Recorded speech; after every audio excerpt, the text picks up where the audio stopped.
Be glad you're living in the States. Because in Germany, prosecutors tell 60 Minutes, it's a crime to insult people online as government raids offenders' homes. If you've not seen this clip, Rob, please pull up this clip. Guys, this is disturbing, okay?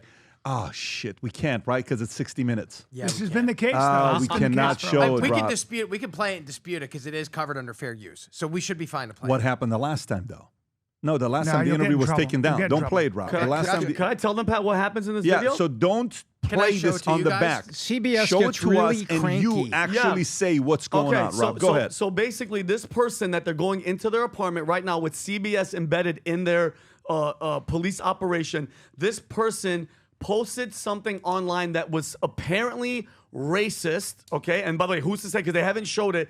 They go in their house, bro. They confiscate everything. The cell phone, the plugs, the wire, the computer, everything. And this person gets arrested for posting something.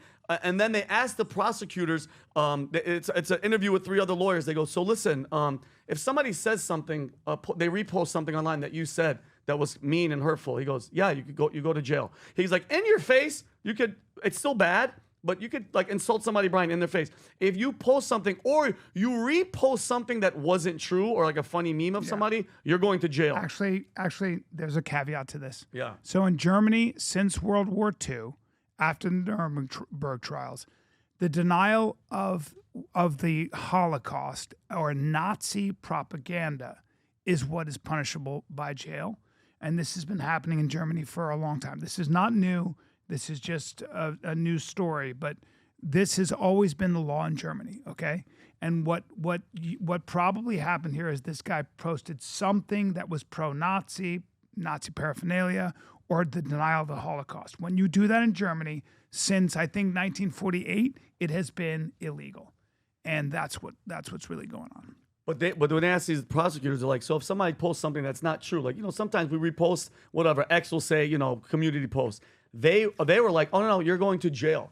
Right. What is this, Rob? Well, in England, people are in jail right now for posting what is considered things that incite violence towards immigrants. So if you say something like, I don't think these people should be in my country, you can go to jail. If Rob puts this on 1.5 speed, Pat, so last week at the Munich Security Conference, J.D. Vance was there, and he just shit on sorry for my language, on all the European leaders. He called them for stifling free speech and ignoring the real issues that their citizens are facing. Rob, if you put on 1.5, it'll get to the meat faster. I look to Brussels, where EU commissars warn citizens that they intend to shut down social media during times of civil unrest the moment they spot what they've judged to be, quote, hateful content. Or to this very country, where police have carried out raids against citizens suspected of posting anti-feminist comments online as part of, quote, combating misogyny on the internet, a day of action. Arrest. This is where it goes. Where 2 weeks ago, the government convicted a Christian activist for participating in Koran burnings that resulted in his friend's murder. And as the judge in his case chillingly noted, Sweden's laws to supposedly protect free expression do not, in fact, grant, and I'm quoting, a free pass to do or say anything without risking offending the group that holds that belief. Wow. Amazing. And perhaps and most look at how concerningly, unhappy they are. I look to our very dear friends, the United Kingdom, where the backslide away from conscience rights has placed the basic liberties of religious Britons in particular in the crosshairs. Ready for this? A little over 2 years ago, the British government charged Adam Smith Connor, a 51-year-old physiotherapist and an Army veteran, with the heinous crime of standing 50 meters from an abortion clinic and silently praying for 3 minutes. Silently praying. Not obstructing anyone, not interacting with anyone, just silently praying on his own. And after British law enforcement spotted him and demanded to know what he was praying for, Adam replied simply, it was on behalf of the unborn son he and his former girlfriend had aborted years before. Wow. Jail. Now, the officers were not moved. Adam was found guilty of breaking the government's new buffer zones law, which criminalizes silent prayer and other actions that could influence a person's decision within 200 meters of an abortion facility. Amazing. He was sentenced to pay thousands of pounds in legal costs to the prosecution. Now, I wish I could say that this was a fluke, a one-off crazy example of a badly written law being enacted against a single person. But no, this last October, just a few months ago, the Scottish government began distributing letters to citizens whose houses lay within so-called safe access zones, warning them that even private prayer within their own homes may amount to breaking the law. In your house? Naturally, the government urged readers to report any fellow citizen suspected guilty of thought crime. In Britain and across Europe, free speech, I fear, is in retreat. Hey, by the way, you know who agrees with him? Most Europeans. Yes. You know who doesn't? The elites there. Of course. They were all really mad about Yeah, you heard that. how quiet it was? And you know what's crazy? The Europeans and stuff, they can't go online and express themselves about the situation Well, the because they go to jail. German defense minister made a speech about how offensive that was. But you know what he does? He goes on, and he must have written this as JD is shitting on all of them. He goes right here and he goes, I cannot not talk about this situation. If we can't, but just the beginning Because they're weaponizing free speech, he said. Yeah, that's what he says. Yeah. Go ahead, Rob. This is why I cannot just ignore what we heard before. I cannot not comment on the speech we heard by the US Vice President. We fight for your right to be against us. No, you don't. No, you're not. That is the motto, one of the mottos of the Bundeswehr, and it stands for our democracy. This democracy that was just called into question by the US Vice President, and not just the German democracy, but Europe as a whole. He spoke of the annulment of democracy, and if I understood him correctly, he compares the condition of Europe with the condition that prevails in some authoritarian regimes. Rob, you can stop it, and it's like. And you nailed it, Brian. People from Europe. I get next from people from Canada, from all these different places. Everybody is complaining about what is going on. And dude, look at the UK with the Pakistani guys that were doing the gangs that were doing whatever. You can't even do grooming gangs. You can't talk about it. You can't point out what's happening. And if you go online and do it, they go to your house and go to jail. And could you imagine, Tom? We're Christians. We go to church. We pray. Imagine it being illegal to get on your hands and I'd be arrested because every single morning and every single night I pray. You can't pray silently in your house, and it's illegal. The irony of what they do, the irony of these laws is they are going to usher in, already are, they're going to usher in extreme right-wing parties.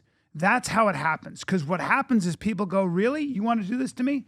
I'm going with that guy. Mm-hmm. And so those guys inadvertently are going to usher in an extremist government if they're not careful, or parties that are not exactly in the middle or nuanced in their thinking. Mm-hmm.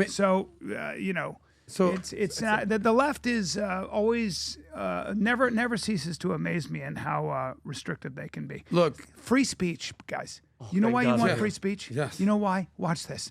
You're allowed to say whatever you want, because guess what? You might change my mind, or if I disagree with you, it forces me to bolster my position. It forces me to stress test why I believe what I believe. Point. It's how we it's how we grow. It's how we change our minds, and it's how we fortify the truth that we stand on. And if you don't have that stress test coming from you at all different angles, and you have parameters on speech, then you're never gonna get honest. You're never gonna have an honest society. You're absolutely right. Somebody write that down. I know. Run for office. You know what I'm saying? A comedian did in Ukraine, and he won. Right? Can I get some background music when I pontificate? Callan, I This love when weekend. I love when you go here, and I'm Miami. By the way, look at the pin that we're wearing right here. I don't think we understand in America. I don't know how to put it on. No, you put that thing on right now, buddy. Bro, on my semi jacket. Look, even PBD has it on. Though, bro. I'm looking good. Listen, right, bro? Not bad. PBD Little right better. here. 7 podcasts from now, three-piece suit. This There we blue go. brings out the brown in my eyes. True or false? Would you actually wear a 3-piece suit? For you? Yeah. The next time I come here, I'm doing it. I'd love to see what you look like. It's progressing. I bet you look freaking money. Not bad, buddy. All right, good. Not bad. Matter of fact, getting next better time every we're time, all you wearing know? a 3-piece Okay, suit. done. Go ahead. I'm in. Well, look, PBD, born in Iran, made in America. How much free speech did you have in Iran these days? How much? These days? Yeah. Tell me about the beauty of free speech in Iran. Yeah. Stop it. There's a story here. We have it right here. Someone was protesting. They can't find this kid anymore. We have no idea how freaking lucky we have it here. And we were losing it. We were losing it during COVID. Yeah. And I know we talked about Elon in the last segment. Thank God that he bought Twitter for that $44 billion, and he's running a quote unquote nonprofit these days. Do you know what percentage of the world, what countries actually have freedom of speech? I think it's 20%. I want to say 30 to 40 countries out of 200 countries in the world straight up have freedom of speech. And by the way, what we're talking about in Europe right now, those are the countries that have it, and it's teetering. Correct. Cooked. In most of the world, you don't have freedom of speech. Name a country in the Middle East, not name Israel, that you can have freedom of protest and freedom of assembly, freedom of speech. Zero. Yep. Okay, so everyone, in African countries right here. We're seeing what's happening in Latin America. What just happened with Pat and Jair Bolsonaro in Brazil? We just talked about right now. We have no idea how freaking lucky we have it.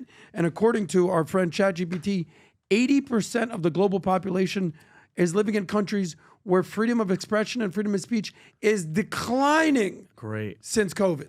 Wow. So it's not like it's like, yo, we're getting better, y'all. So we have no idea how important when J.D. Vance goes up and gives a speech and sort of reprimands what's happening in Europe. It's like, pay attention, fellas, because you're actually the people we need to embrace freedom of speech. Because if Europe loses it, what's next? This is why America's important, y'all. Okay. All right. Well, thank you for that. You know, Anytime, brother. Hell yeah. we're going to keep steroids out of T-ball. No, I want steroids. I want home runs. The PBD Podcast gang, the folks that watch this podcast loyally, no matter where we go, they're there. It doesn't matter what part of the world we're in. You guys are phenomenal. Add this to your calendar. Go to vtwebinar.com and register for this. March 4th, we're making a massive announcement about Menect, the circle economy. Massive announcement that I want to tell you exactly what it's going to work out and how all the PBD podcast community folks can, work with each other. You'll see this. You have to hear what we're doing here with the circles economy. It's going to be big. And at the same time, on that webinar, I'll also be announcing on how you could come join us this year at the Kentucky Derby. Finish line, 5th floor, the biggest suite in the entire place with 150,000 people watching the greatest 2 minutes in sports. Go to vtwebinar.com, register March 4th, 3 p.m. On that Zoom, we're launching circles. You're going to lose your mind when you hear what we're going to be doing with Menect here on that launch. If you enjoyed this video, you want to watch more videos like this, click here. And if you want to watch the entire podcast, click here.